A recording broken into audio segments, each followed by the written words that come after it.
नमस्कार दोस्तों, मैं ईशान और आप देख रहे हो आपका अपना YouTube चैनल IB इलेक्ट्रिकल। तो दोस्तों आज के इस वीडियो में हम इस एक्सटेंशन बोर्ड की वायरिंग कैसे करते हैं यह सीखने वाले हैं। तो दोस्तों आप इसमें देख रहे होंगे कि एक बल्ब होल्डर लगा हुआ है और एक इंडिकेटर है और एक 5 पिन सॉकेट और 2 2 पिन सॉकेट और 4 स्विच का यूज किया गया है। तो दोस्तों आज हम इसी एक्सटेंशन बोर्ड में हमें न्यूट्रल कहाँ देना है और फेज कहाँ देना है यह सीखने वाले हैं। तो दोस्तों बने रहिए इस वीडियो पर लास्ट तक। और दोस्तों अगर आप मेरे चैनल पर नए हो तो मेरे चैनल को सब्सक्राइब कर ऑल नोटिफिकेशन पे क्लिक करना ना भूलें।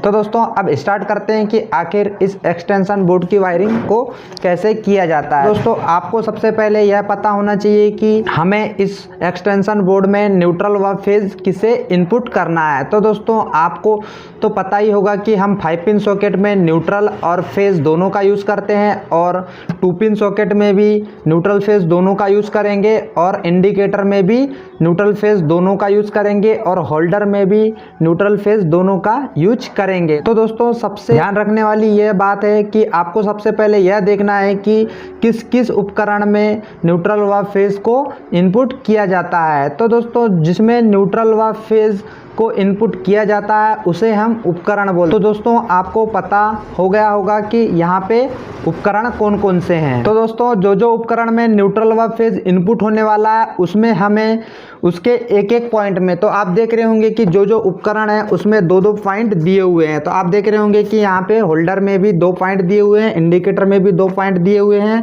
और 5 पिन सॉकेट पे भी 2 पॉइंट दिए हुए हैं और 2 पिन सॉकेट में भी 2 पॉइंट दिए हुए हैं। तो दोस्तों यह होते हैं उपकरण। तो इन उपकरण के एक एक पॉइंट को आपस में कनेक्ट कर देना है और हमें उस जगह पे न्यूट्रल को इनपुट करना होता है। तो दोस्तों हम फटाफट से सारे उपकरण के एक एक पॉइंट को जोड़ देते हैं। इसके बाद ध्यान रखने वाली बात यह होती है कि दोस्तों ये जो 5 पिन सॉकेट है इसमें आपको लेफ्ट साइड में ही न्यूट्रल को इनपुट करना है। तो दोस्तों सबसे पहले हम न्यूट्रल को इनपुट कर देते हैं, इसके बाद में आपको बताते हैं। तो दोस्तों अब आपको दिखा देते हैं कि आखिर हमने न्यूट्रल को कैसे कैसे कनेक्ट किया हुआ है। तो दोस्तों आप देख रहे होंगे कि हमारे पास में केवल 1 2 3 4 और 5 मात्र 5 उपकरण थे, तो हम उनके एक एक पॉइंट को डायरेक्ट न्यूट्रल दे दिया है। तो दोस्तों आप देख रहे होंगे कि ये जो 2 पिन सॉकेट है इन दोनों को आपस में कनेक्ट किया, यानी कि एक एक पॉइंट को आपस में कनेक्ट कर दिया। इसके बाद में 5 पिन सॉकेट में लेफ्ट साइड में कनेक्ट किया। इसी के बाद हम इंडिकेटर पे भी एक वायर डायरेक्ट कनेक्ट किया। इसके बाद होल्डर में भी एक वायर को डायरेक्ट कनेक्ट किया और एक वायर को हमने वहीं से बाहर निकाल दिया। ये जो वायर को हमने बाहर निकाले इसमें मेन सप्लाई का आपको न्यूट्रल वायर को इनपुट करना होगा। तो दोस्तों सीधा सा मकसद ये है कि जितने भी उपकरण हैं या लाखों रहे या फिर हजारों रहे, तो दोस्तों आपको सबसे पहले यही करना है कि सारे उपकरण के एक एक पॉइंट में डायरेक्ट न्यूट्रल को इनपुट कर देना है। इसके बाद में लास्ट में हमें वहीं से एक वायर को बाहर कर देना है और उसमें हमें मेन सप्लाई का न्यूट्रल वायर ही कनेक्ट करना है। इसके बाद में दोस्तों बात आ जाती है फेज की। तो दोस्तों फेज हमें कैसे इनपुट करना है यह भी देख लेते हैं। तो दोस्तों फेज हमें सबसे पहले स्विच के निचले वाले पॉइंटों को आपस में कनेक्ट कर देना है। तो दोस्तों आपको फेज लाना है और इसके बाद ये जो स्विच के निचले वाले पॉइंट हैं इन्हें आपस में कनेक्ट कर देना है और यहाँ पे हमें फेज दे देना है। तो दोस्तों हम फटाफट से इस वायरिंग को कर लेते हैं और इसके बाद आपको समझाते हैं, क्योंकि दोस्तों आपने न्यूट्रल का कनेक्शन तो समझ ही लिया है, अब बात आती है फेज की।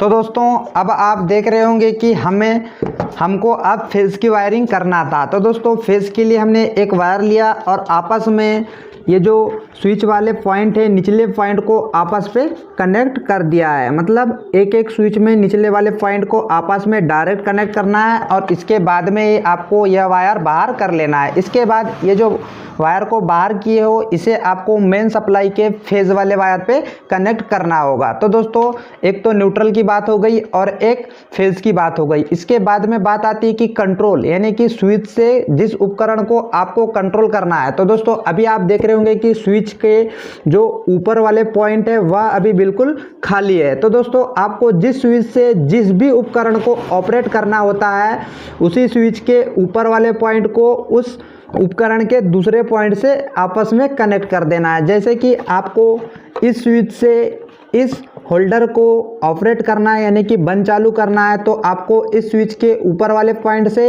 इस होल्डर के एक पॉइंट से कनेक्ट कर देना है। इसके बाद में क्या होगा दोस्तों कि यह जो स्विच है इस लैंप को ऑन ऑफ करेगा। तो दोस्तों जितने भी उपकरण हैं उसमें आपको इस स्विच के ऊपर वाले पॉइंट से ही फेज लेके जाना है और उस उपकरण में यूज करना है। वह आपकी मर्जी है कि आप किस स्विच से किस उपकरण को यूज में लेना चाहते हो। तो दोस्तों हम फटाफट से यह भी कनेक्शन कर लेते हैं, इसके बाद में आपको दिखाएंगे। तो दोस्तों अब हमने जो ऑपरेटिंग वाला पॉइंट होता है उसे भी अब कनेक्ट कर दिया है। तो दोस्तों आप देख रहे होंगे कि इस स्विच से हमने इस लैंप होल्डर को ऑपरेट किया है और इस स्विच से इस 5 पिन सॉकेट को ऑपरेट कर दिया और इस स्विच से इस 2 पिन सॉकेट को ऑपरेट कर दिया है। इसके बाद में दोस्तों सभी उपकरण में न्यूट्रल और फेज इनपुट हो चुका है, लेकिन आप देख रहे होंगे कि अभी जो इंडिकेटर है इस पे अभी पॉइंट खाली। तो दोस्तों हमने तो सबसे पहले न्यूट्रल दे दिया था, अब इस इंडिकेटर को भी हम डायरेक्ट फेज ले जाकर दे देंगे। अगर से हम डायरेक्ट फेज ले जाकर देते हैं तो यह इंडिकेटर हमेशा ही ग्लो करते रहेगा। तो दोस्तों आपको इसमें डायरेक्ट फेज लेके जाने के लिए स्विच के निचले वाले पॉइंट से एक वायर यहाँ पे डायरेक्ट कनेक्ट करना होगा। तो दोस्तों हम फटाफट से इसे भी कनेक्ट कर देते हैं। जब तक हम कनेक्ट कर रहे हैं तो दोस्तों हमारे चैनल को सब्सक्राइब कर दे और बेल आइकन को दबाकर ऑल नोटिफिकेशन पे क्लिक करना ना भूले।